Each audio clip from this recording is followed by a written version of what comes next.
सोच से वास्तविक दुनिया का मामला मेरे इच्छानुसार बदल जाता है। मैं डॉक्टर मैनहट्टन हूँ। मैं सबसे शक्तिशाली प्राणियों में से एक हूँ जो कभी अस्तित्व में आए हैं। सुपरमैन के विपरीत जो धीरे धीरे भगवान में बदलता है। मैं शुरू से ही शक्ति के साथ पैदा हुआ था। मैं एक सामान्य वैज्ञानिक था जब एक दुर्घटना में मेरा शरीर पूरी तरह नष्ट हो गया। मुझे लगा कि मैं मर गया हूँ, लेकिन इसके बजाय मैं पूरी तरह से कुछ और बन गया। मैं एक क्वांटम पर्यवेक्षक बन गया, एक जीवन रूप जो ब्रह्मांड के नियमों से बाहर तैरता है। दूसरे शब्दों में, इस बहुलता में कुछ भी नहीं। मुझे अब कोई भी चीज रोकने में सक्षम नहीं है। मेरी सबसे महत्वपूर्ण उपलब्धियों में से एक ब्रह्मांड से 10 वर्ष चुरा लेना था। मैं बहुविश्व के इतिहास को आसानी से फिर से लिख सकता हूँ। मेरी क्षमताओं को देखें तो मेरा शरीर न तो परंपरागत पदार्थ से बना है और न ऊर्जा से।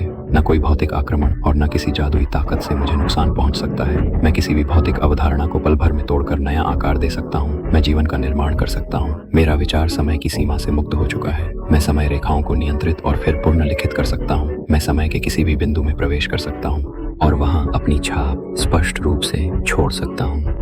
क्वांटम स्तर पर मैं स्वयं संभावनाओं और घटनाओं को अपने मन मुताबिक निर्देशित कर सकता हूँ।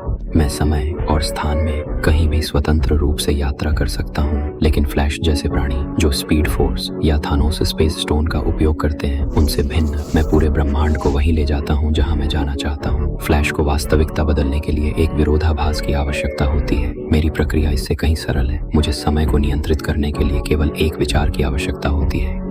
रिवर्स इन मार्वल यूनिवर्स जो मेरे खिलाफ खड़े हो सकते हैं वे बहुत कम हैं। लेकिन मुझे गलत मत समझे, मैं वास्तव में अजेय नहीं हूँ। इस विशाल ब्रह्मांड में कहीं ऐसे लोग अभी भी हैं जो मुझे हरा सकते हैं।